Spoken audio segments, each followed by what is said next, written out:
This is Shatliff on Sunday, January 2nd, 2021. Coming up, we'll have some reflection from the Walk With Me for Advent and Christmas time. We'll also look at a New Year's Honours list, and we'll be paying tribute to the late, great Archbishop Desmond Tutu. And I'll be telling you about a way of a beacon of hope for 2022. Good afternoon and welcome to the first edition of Shatliff on Sunday. We'll be with you every Sunday throughout 2022. In the beginning, God said, "Let there be light," and there was light, and God saw that the light was good. The psalmist prays for God's light. Lift up the light of your face upon us, O Lord. The sage reflected on the beauty of the light. Light is sweet, and it is pleasant for the eyes to see and sun. And for St. John, Jesus is the true light who has come into the world. The true light, which gives light to everyone, was coming into the world. In the light of the true light, how are we to live? St. Paul says, "So then, let us cast off the works of darkness and put on the armour of light." And the prayer says, "Lord, renew our heart and transform my mind through the power of your word. Show me how to walk by your light, which illuminates the darkness." Amen. I think that's an absolutely fantastic start to 2022 from the Walk With Me. You can get this in Catholic churches. You can also get it from the publishing company called Alive Publishing. It is definitely recommended to follow each day.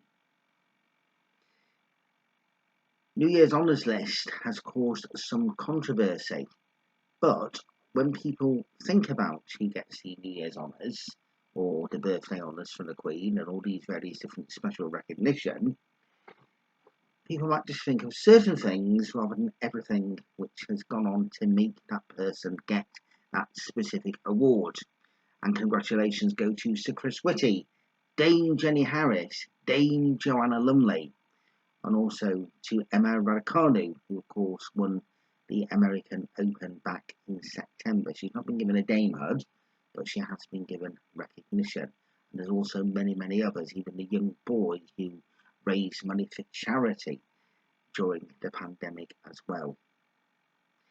Tony Blair, the former Prime Minister, is now Sir Tony Blair, and that was one that was given by the Queen personally. A lot of people have made some criticism in regards to this, but I just want to give you my own personal take on this. I thought, when I first heard about this the other night, but because I know there has been a few different things which have been said because of Iraq and also like after dinner speeches and various different things like that. But the thing, and then I also thought to myself, why has it taken so long for Tony to be given a knighthood? Because at one stage I thought he didn't actually want to be Sir Tony Blair, just like John Prescott said he didn't want to be Sir John Prescott. As far as I'm concerned, the man who made Labour appeal to everybody, and that's of all different persuasions in the world of politics, the man who won 3 historic general elections, the man who brought the minimum wage to the country, the man who gave people that hope, light and vision, which also links to today's gospel reading, well, today's Walk With Me reading. I see no reason whatsoever as to why Tony Blair should not be given a knighthood.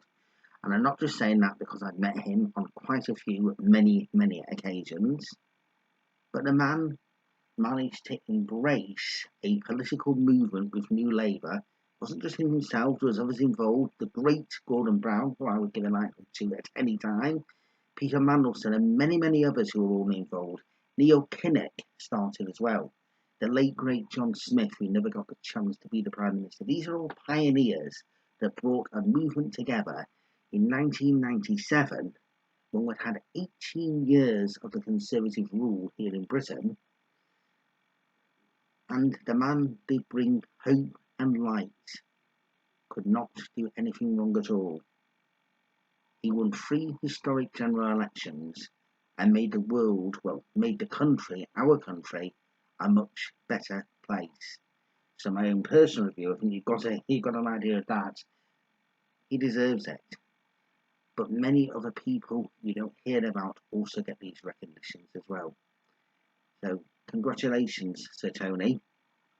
When we'll ever get to meet again is a different story, but it was always a great pleasure to meet you and your family and your late great father-in-law, Tony Booth, as well. I remember speaking to him in 2006 at your farewell conference, and I just said about how our family had admired Tony Blair and his family, and we said we were sad to see him go.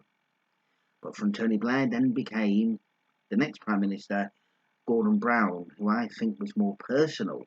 I know a lot of people didn't see that specific side of him. Very nice, generous Prime Minister, I thought, generous person, who was very much underrated. So they're my views on that.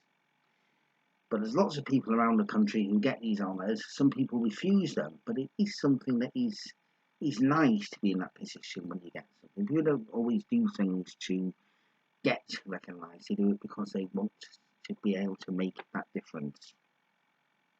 So congratulations to all the people who've been named in the honours list after what has been a very, very difficult year once again for many, many people. But we don't want to talk about the negativity, we want to speak about the positivity, the light from the darkness, which is something I've been talking about over recent days. Over the coming 12 months and beyond, there is something special which I want to try and do personally, but not just on my own. I want to get other people involved. I want to do what we call the World Beacon of Hope.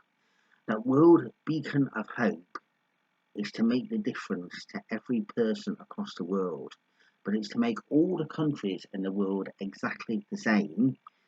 It's to rule out any dictatorship, it's to rule out poverty, and that can also go to the rich countries like ours, where there's still unnecessary poverty going on, which is ridiculous.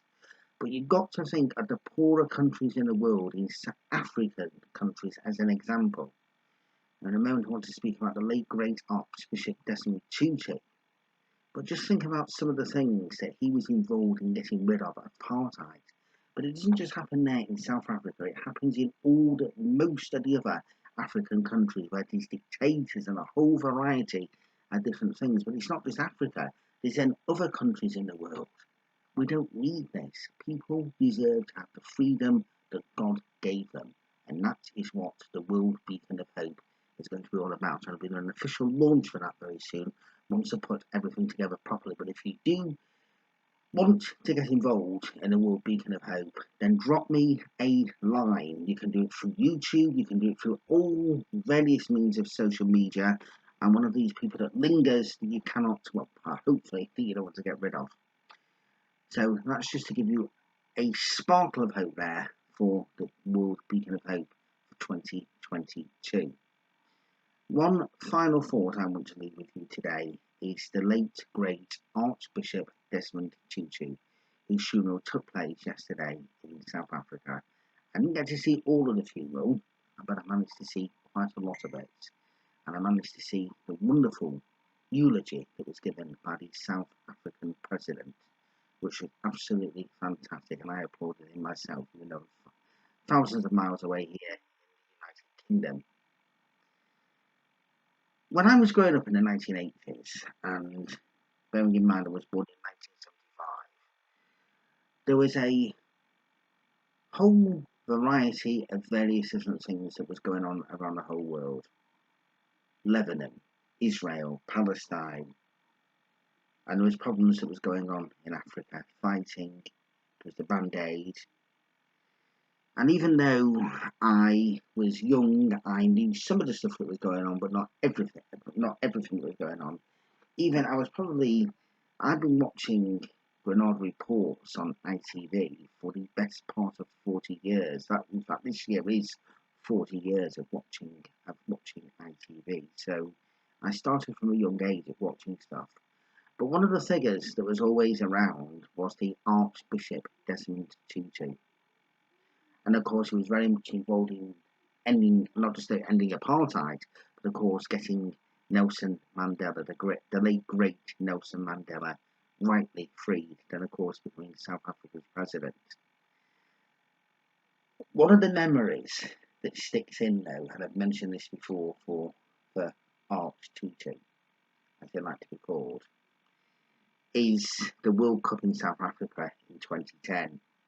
And he was there at the opening game, and somebody said something like, if South Africa win the game or whatever. And he goes, what do you mean when we win? He goes, we will win this World Cup. That man has so much hope, determination to help many, many others in the world. And he made things that may have seemed impossible, possible. So we salute you, Arch Tutu. And I hope I'm not going to be controversial by saying this, but in modern eras, and I know this from going to church and various different things, I think the Saint Desmond Tutu is something that would definitely be applicable to you. God bless you. A very good afternoon to everybody. Take care and enjoy the rest of the day and the rest of the holiday season.